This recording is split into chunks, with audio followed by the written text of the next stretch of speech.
നല്ല ഉദ്ദേശം മാത്രമേ ഉള്ളൂ. അല്ലാതെ ആരും മികച്ചതാണ്, ആരും മോശപ്പെട്ടവരാണെന്ന് പറഞ്ഞിട്ടില്ല. ഈ ഒരു ചട്ടക്കൂടിനകത്ത് നിന്ന് പുറത്തു വരണമെന്ന് പറഞ്ഞത് എടുത്തിട്ടിപ്പോ പെരുമാറിക്കൊണ്ടിരിക്കുക. ഈ കേന്ദ്രമന്ത്രി സുരേഷ് ഗോപി നടത്തിയ മാടമ്പിത്തരം എന്ന് കൃത്യമായി പറയാൻ കഴിയുന്ന പ്രതികരണമോ?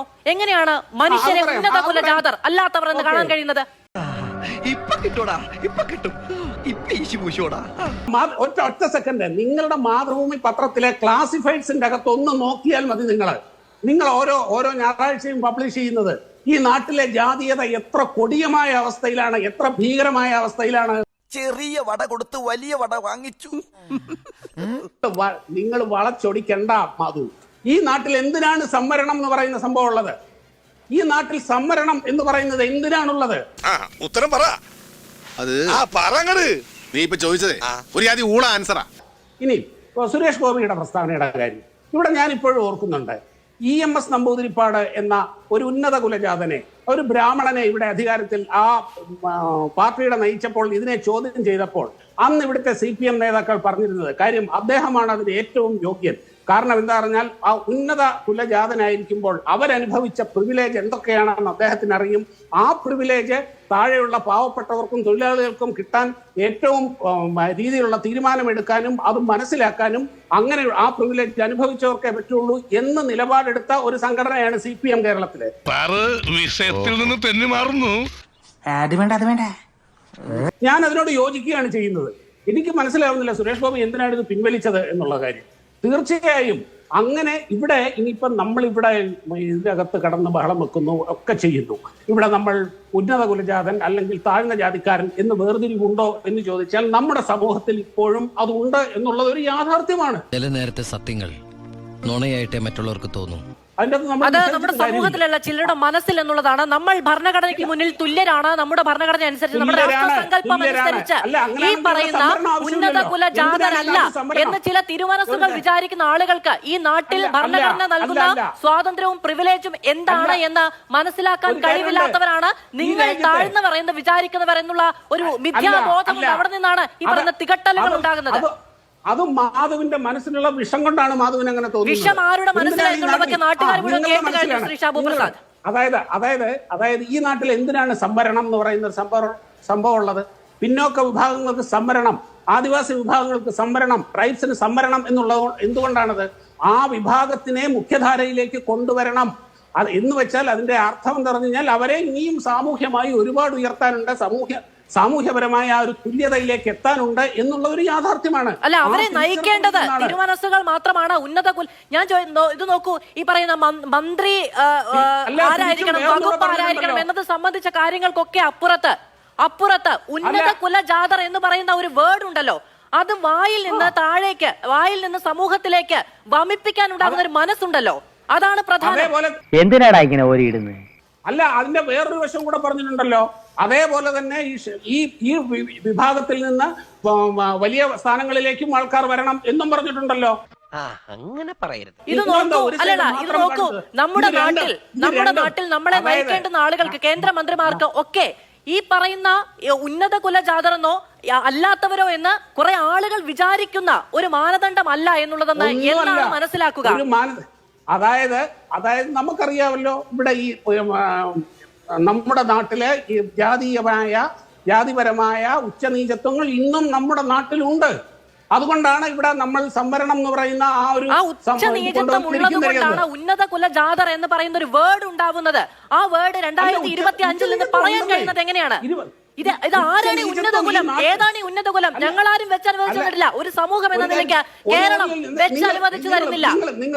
നിങ്ങൾ വളച്ചൊടിക്കണ്ട മാധു. ഈ നാട്ടിൽ എന്തിനാണ് സംവരണം എന്ന് പറയുന്ന സംഭവം ഉള്ളത്? അതല്ല ഉദ്ദേശം, ഞാൻ മാറി. ഈ നാട്ടിൽ സംവരണം എന്ന് പറയുന്നത് എന്തിനാണുള്ളത്? ഈ നാട്ടിൽ ഇപ്പോഴും, അതായത് നൂറ്റാണ്ടുകളായി നിലനിന്ന ആ കൊടിയ പാപം, ഇതൊന്നും നിലനിന്നിട്ടില്ലെന്നോ ഇതൊന്നും ഇല്ല എന്നോ ഇതൊക്കെ ഇപ്പോഴും ചില വിഷമനസ്സുകളിൽ കുടിയിരിക്കുന്നു എന്ന യാഥാർത്ഥ്യമൊന്നും ഇവിടെ ആരും കാണാതിരിക്കുന്നില്ല. പക്ഷെ ഒരു കേന്ദ്രമന്ത്രി ഈ നാട്ടിൽ ഉന്നത കുലജാതരുണ്ട് എന്ന് പറയുന്നത് വെച്ച് പൊറിപ്പിക്കാൻ കഴിയുന്ന ഒന്നല്ല. അങ്ങനെ ഒരു കേന്ദ്രമന്ത്രിക്ക് സാധുത നൽകാൻ കഴിയുന്ന തരത്തിൽ ഇവിടെ ഉന്നത കുലജാതരില്ല. ഇവിടെ ഉന്നത കുലജാതരില്ല. ഇല്ല, ഇവിടെ ജാതിയുണ്ട്. ഇവിടെ ഉന്നത കുലജാതരായി ആരെയും കണക്കാക്കുന്നില്ല. എന്തോന്നാടോ ഇത്? എവിടെ നിന്ന് കിട്ടിയോടോ ഈ ഉണ്ടാക്കണേ? ഒരെണ്ണം കൊടുക്കട്ടെ സാറേ. അതിന് സാധുത നൽകുന്ന തരത്തിൽ ഒരു കേന്ദ്രമന്ത്രിക്കും പറയാൻ കഴിയില്ല. അത് വെച്ച് അനുവദിച്ചു തരില്ല. നീയാണല്ലോ കോടതി. ഇവിടെ ജാതിയുണ്ട്. ഇവിടെ ജാതി ആ ഉച്ചനീചത്വമുണ്ട്. ജാതിയുണ്ട്. അതിലേതെങ്കിലും വലുതോ അതിലേതെങ്കിലും ചെറുതോ എന്ന് അല്ല, അതിലേതെങ്കിലും വലുതോ അതിലേതെങ്കിലും ചെറുതോ എന്ന് വെച്ചനുവദിച്ചു തരാൻ കഴിയില്ല എന്ന് തന്നെയാണ് ആവർത്തിച്ച് പറയുന്നത് ശ്രീ ഷാബു പ്രസാദ്. നിങ്ങളുടെ ഒറ്റ സെക്കൻഡ്, നിങ്ങളുടെ മാതൃഭൂമി പത്രത്തിലെ ക്ലാസിഫൈഡ്സിന്റെ അകത്ത് ഒന്ന് നോക്കിയാൽ മതി. നിങ്ങൾ ഓരോ ഞായറാഴ്ചയും പബ്ലിഷ് ചെയ്യുന്നത് ഈ നാട്ടിലെ ജാതീയത എത്ര കൊടിയമായ അവസ്ഥയിലാണ്, എത്ര ഭീകരമായ അവസ്ഥയിലാണ്. ചെറിയ വട കൊടുത്ത് വലിയ വട വാങ്ങിച്ചു. എന്ത് ചൂട് വടക്കോ? അല്ല, ഇവിടെ ചൂടേ ഫാനിലടാ ഉണ്ടെങ്കിൽ കാറ്റുള്ളായിരുന്നു. എന്റെ കാറ്റ് ഇപ്പൊ പോവും. അതുകൊണ്ടോ? ജാതീയത ഇല്ല എന്നോ മനുഷ്യന്മാർ ഇപ്പോഴും അതിന്റെ വാലു പിടിച്ചു നടക്കുന്നില്ല എന്നൊന്നും ഇവിടെ ആരും പറഞ്ഞിട്ടില്ല. ഒരു കേന്ദ്രമന്ത്രി നാടിനെ നയിക്കാൻ ഉത്തരവാദിത്തപ്പെട്ട ചുമതല ഏറ്റെടുത്തിരിക്കുന്ന ഒരാൾക്ക് ഈ നാട്ടിൽ ഉന്നത കുലജാതരുണ്ടെന്നും മറ്റുള്ളവരുണ്ടെന്നും വേർതിരിച്ച് കാണാൻ പാടില്ല എന്ന് തന്നെയാണ് പറഞ്ഞിരിക്കുന്നത്. അങ്ങനെ വേർതിരിച്ചു കാണില്ല എന്ന് സത്യപ്രതിജ്ഞ ചെയ്ത അദ്ദേഹം അധികാരത്തിലിരിക്കുന്നത് എന്നതുകൊണ്ട് ശ്രീ ഷാബു പ്രസാദ്, ശരി, ഞാൻ എങ്കിലേക്ക് വരാം. ശ്രീ ജെയ്സി തോമസ്, നോക്കൂ, EMS നെ കുറിച്ച് പറയുന്നു, അങ്ങ് കേട്ട് കാണുമല്ലോ അല്ലേ?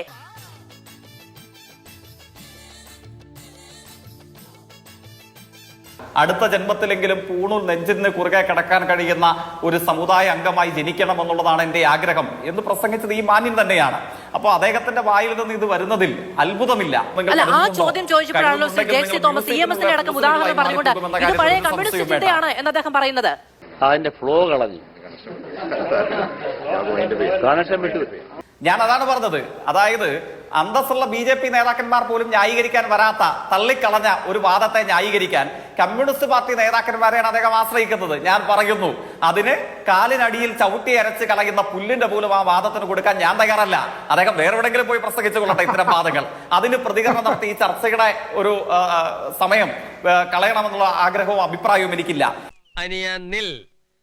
ഈ മന്ത്രിസഭയിലെ 67% ആൾക്കാരും OBC-യോ മറ്റു പിന്നോക്ക വിഭാഗങ്ങളോ ആണ്. അങ്ങനെയുള്ള ഒരു നാട്ടിലാണ് നമ്മളിവിടെ ജീവിക്കുന്നത്. അവിടെ ഇരുന്നു കൊണ്ട് ഈ ഭരണകക്ഷിയെയും BJP-യെയും സംഘപരിവാറിനെയും സവർണത എന്ന് പറഞ്ഞു കഴിഞ്ഞ് കിടന്ന് ബഹളം വെക്കുന്നതിൻ്റെ അകത്ത് അത് അപഹാസ്യമാണ്. അത് അവർക്കത് മനസ്സിലാവുന്നില്ലെങ്കിലും ഞാൻ യാഥാർത്ഥ്യമാണ് പറഞ്ഞത്. 100% ഞാൻ യോജിക്കുന്നു. 4 ദിവസം മുമ്പ് സോണിയാഗാന്ധി നമ്മുടെ ബഹുമാനപ്പെട്ട പ്രസിഡന്റിനെ വിശേഷിപ്പിച്ചത് എന്താണ്? Poor lady. അവരെ കൊണ്ട് എന്തിനു കൊള്ളാം, പാവം, ക്ഷീണിച്ചു പോയി.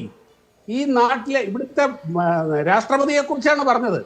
ഇതൊന്നും മാതൃഭൂമിക്ക് ചർച്ചയായില്ലല്ലോ. ഇവിടെ സുരേഷ് ഗോപിയുടെ ഒരു കാര്യം പറഞ്ഞു. സുരേഷ് ഗോപി അദ്ദേഹം പറഞ്ഞു, അത് ഇവിടെ ചാനലുകൾ മുഴുവൻ ചർച്ചയായപ്പോൾ ഈ നാട്ടിലെ പ്രഥമ പൗരയെ പബ്ലിക്കായിട്ട് പത്രക്കാരുടെ മുമ്പിൽ അപമാനിച്ചത് മാതൃഭൂമിക്കോ ഈ നാട്ടിലെ മാധ്യമങ്ങൾക്കോ വിഷയമല്ല.